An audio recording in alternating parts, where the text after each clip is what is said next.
Hey everyone, I'm Clayfect, and today we are going to make a Baby Windigo. A monster that has been made so many times so differently, so it gives a lot of artistic freedom. Though I plan to make a Baby Windigo, so I'm going to tell you a bit about them and go the more traditional route in making them, so let's get started.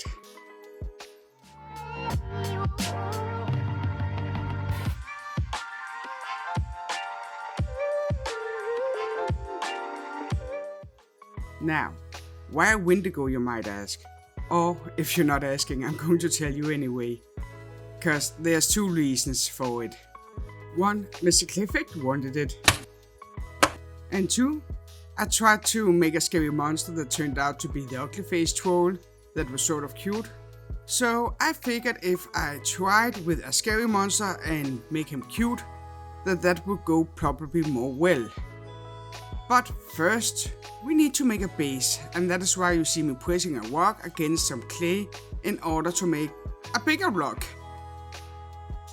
I want our little woodland monster to sit on this rock and look curious at you. Not helping with the creepy vibe at all, but I think I manage. Right now I'm just making the amateur and trying to figure out how I wanted the little thing to be placed.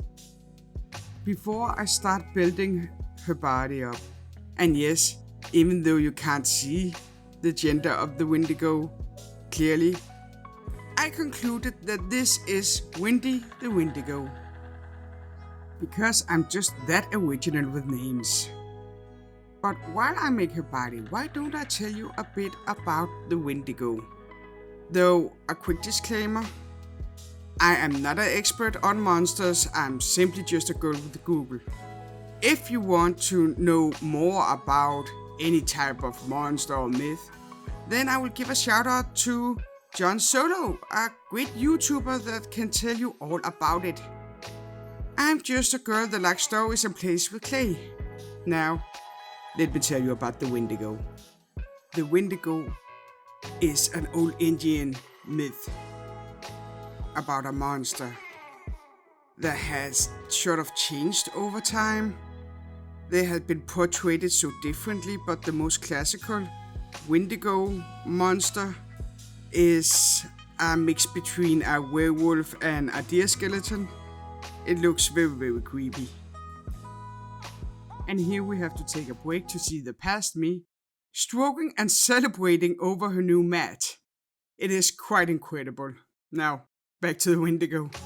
Now, back in the old Indian times, at winters it could be very, very cold and food could be scarce. So there was this legend that if you ate human flesh and died of cold after that, you would become a Wendigo yourself. And this werewolf deerhead monster not only just looks scary, but has some very, very scary abilities. Not only is it fast and can move almost silently, it is also a very persistent hunter that can hunt their prey for days, though their most known and favorite hunting method is actually by mimicking the voice of a loved one and call their prey to them. The hunger for human flesh never seems to satisfy them, never seems to be enough. They are always on the hunt, always lurking in the shadows. And that is pretty much it for the Wendigo. There is some more details, like the Wendigo didn't look as a deer werewolf thing in the start and so on, but if you're interested in that, then go check John Soto out. For now, I have started on the head and are trying to make this creature just a little bit more cute than this man-eating monster I've just described to you. Now, to make the head was fairly easy, since it was just a deer skull. But to make it cute, now that's a whole other story. Because it's difficult to make a cranium look cute. That is why you see me making the eye sockets a bit bigger and give the holes for the nose sort of a heart shape instead of just holes in the skull. Now, after that I started working on the antlers, and since it is a baby Windigo we are making, I didn't want them to be too large. I thought about going the other way, making them way too large for its head. But I think that would have made it less cute, so that is why I made these small stumps that I pre-baked before I plugged them in and secure it to the skull. Now, before I start any sculpture, I always look at reference photos, try to get the right idea for the figure I'm making, but this time there weren't any. And given the nature of the Wendigo myth, I can see why, but still, there should have been some, so this is one of the first, I guess. Clayfect completely original. Now, while I give Wendy's face some more details, let's make her fit into the story some more, shall we? Let's see the Wendigo flew Clayfect eyes. Cause to me, Wendigos are just animals with a specific food preference. I mean, if you were naked in front of a very, very hungry lion, wouldn't you expect them trying to eat you? I would. So in my opinion, they're no different. The only scary part is how they are made. But that's not how Wendy are made. No. She is one of the first purebred Wendigos that was made like any of us is made. She has a mama Wendigo and a daddy Wendigo that fell in love while they were eating a hitchhiker, and that's how little Wendy came along. And sure, maybe she likes chewing a bit on a foot now and then, but I sort of see her as the forest protector, protecting all the other animals from us and eating us in the process. So, in my opinion, that sort of equals out the evil monster eating human part. Now, Wendy do love to mimic voices. And she also has a deep growing love for country music. So, she often take on the voice of Dolly Parton. Which means you don't have to worry about her unless you hear the Jolene song or the Coat of Many Colors song in the forest. Until then you're safe. And that's what I know about Wendy and her backstory. Now, onwards with the sculpture. Now after the head was done, I jumped over to the body and started working on the arms. And the reason I switched from the body to the head was actually because I wanted to figure out how to make it cute. It was very, very difficult with this one. That is also why I make the underarms. Is it called underarms? The lower arm a little thicker to get ready for some fur texture after that. And then it was on to the hands. I made them as I always do, by cutting up the fingers before I wound them and then give them some details. By the way guys, I just want to remind you that after this video I'm taking a 2 weeks break. But that doesn't mean I'm leaving you. No, I am fully committed to you guys. You guys are so important to me. So please don't leave me. Please don't make me see that you have gone away when I have been out and about. I will come back, I promise, with some good and fresh new videos for ya. And on another life update note, can you see how not shaking I am with my hands, guys? Can you see it? I might have lost 40% of my vision on one eye, but I think I'm managing. I'm doing great. Now let's get back to the sculpture, guys. Now with the head in place, I'm giving little Wendy a neck, and I really took my time here, guys, because I wanted her head to be like curiously crooked. Not crooked like she was going to eat you or crooked like she has broken her neck, but as if she was just observing you curiously. And with her head finally in place, it was time to one of many different kinds of fur on this one. If you want a fur tutorial, then you got it, guys. Because I use so many different fur techniques on little Wendy here. On this first type of fur texture I'm using here, I am taking some small worm sausages and pressing them in before I scrape it. And the reason for that is giving it a sort of a phantom effect that will make the fur more puffy and long. Perfect for making wolves or wendigos. But caution is advised using this method because it takes so long compared to other kind of fur you can make. That is why I'm taking a bit of a break making the feet before I yet again move on to this type of texture. Though, by the power of editing, you don't have to see me scrape all that. No, see what I'm doing? Swoosh! And it is scraped and looking great. So great in fact that apparently I'm doing a little dance with it. I'm just trying to escape the fact that I'm going to make more fur in a minute. Now for the next fur technique. I'm not pressing any clay in, I'm just scraping the clay. And the reason for that is because it makes it look less scruffy and unruly and more like normal fur. Now with the bottom all done, I finally placed little Wendy on her rock before it's yet again time for more fur. Now the Wendigo is always described as very skinny, which makes sense.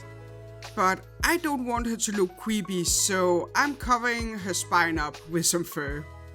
And now it's time for the third and final technique, where I take my little wire tool Mr. Clayfect had made me and scrape the rest of the body to give this sort of short-haired effect. Speaking of Mr. Clayfect, here you see me making a flower, a rose to be more precise. I will also make a necklace Dreamcatcher. And why will I do that? Well, because Mr. Clayfect asked me to.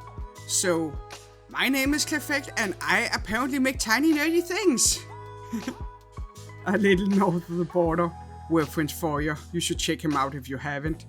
I'm such a fangirl. Anyway, here you see me placing the very tiny rose before I move on to the very tiny Dreamcatcher. And I will not complain. You can see the size of the catcher and you can see my hands. My hands is a medium size for a woman, so it's not that big. And yet, still, this is what I had to work with. I used a tiny metal cylinder to make this tiny ring before I put some tiny thread in the middle of the ring. After that, I made a tiny feather, put it in another tiny string, and then put some tiny beads on that tiny feather. It was all very tiny. If you hadn't guessed it, I was slowly becoming insane at this point. But clear and pure stubbornness is the key here. But with all the parts done, I could finally start to assemble the Dreamcatcher. I am in awe of all who are making miniature clay things. You guys are amazing. I don't know how you do it and keep your sanity at the same time. I was relieved when I could finally put that darned thing on Wendy and put her in for her final bake. But of course then I hadn't thought about the fact that I also had to paint all those tiny things. At this point, I was just happy and naive playing with the Dreamcatcher. Very fascinated that the Dreamcatcher can move, apparently. Anyway, after I was done playing with the figure, it was time for some paint. I started by painting the rock in a rocky gray, before I moved on and gave it a darker wash to make all these crevices I have made stand out. Now, to make sure that it isn't becoming a rocky horror show, get it because I'm painting a rock? Oh, no, I will stop now, guys. I painted the Wendigo in a lighter color than you usually see them in, just to make her less dangerous to look at. Her long fur got a dark brown, while her short fur got a sort of grayish brown tone to it. Or at least I hope that's what I'm making. I'm colorblind, so you have to tell me in the comments if I hit the mark. After that, I took a brown wash to warm her colors up a bit, giving her ears and her hands the same treatment, before I moved on to the long fur again. I gave that a dark brown, almost black wash that aren't really an effect you can see now, but when I start dry brushing, you can. But first, I heavily dry brushed the body parts with the short hairs in a lighter grayish brown tone. All this dry brushing is only to give some dimension and make a great effect. Now, it's true I'm not the biggest fan of painting, but I have to say, if you take your time with the paint job, it just really levels up your sculpture. Which is why I'm giving little Wendigo a pedicure here with a dark grey. Before I move on to her head, painting it the classical skull white. It took about 7 layers to get somewhat even. So in between painting the skull, I also started on painting the tiny flower.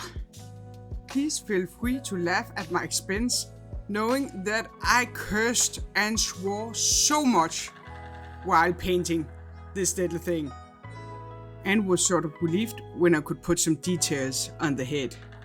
I know I tend to complain a lot, guys, but it's all in good fun. I really love doing this and I love hanging out with you guys. You are the best. I am a bit worried about taking a vacation because the algorithm tend to punish someone hard for this, but I need a break so I don't burn out. I have a lot of ideas still for you, but if you have some good ideas, then write them down in the comment below and I will take a look at it. But for now, please continue to laugh like an evil villain as I curse and swore my way through the next parts. It was all so tiny I used my smallest brush as I recited words that definitely aren't safe for children. Especially because the words are in Danish, which only make them sound more harsh and vulgar. I mean, listen to this. Jeg elsker at lave lerfigurer, og jeg elsker at dele mine lerfigurer med jer. Jeg er seriøst glad for, at I er her. And that was a nice thing I just said. So, just imagine how we are cursing. Anyway, with the last of the Dreamcatcher painted, I think that is it for this sculpture and it for this video. Thank you so much for watching. I hope you liked little Wendy. I am definitely a fan. I think she came out super cute if you take in mind what she is. And even though I swore and cursed at them, I think the small tiny details really makes a difference and just brings more life to this character. But with that being said, it is time for me to sign off. I hope to see you next time, but if you can wait until next time, why not click on the square to your right? Then you're going to see a beautiful little Medusa baby get made. It's fun. Until then, bye!